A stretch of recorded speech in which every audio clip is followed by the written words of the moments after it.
The President of Colombia, Gustavo Petro, led Israel of the largest ever land handover to farmers' communities and victims of violence in the country. In Monteria, the capital of Córdoba department, the executive delivered 8,000 hectares to victims of military violence. On the ceremony, the head of state expressed the importance of democratizing lands as it is part of the administration's efforts to restore peace and justice nationwide.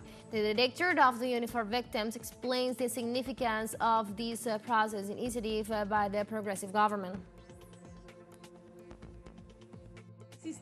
This is a historical day, since it shows a different country. We have a government that has had to fight for decades to get here.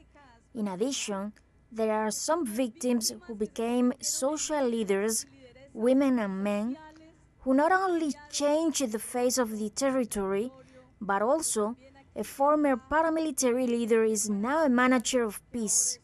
And he has made a commitment in the victims unit that the assets that do not appear in the fund, he himself will be in charge of the assets delivered by paramilitaries reach the fund for reasons of justice. The former paramilitary chief Salvatore Mancuso joined the peace processes by referring the request for forgiveness to the victims. He also positively compared current Colombia to the far-right woke Colombia of your past.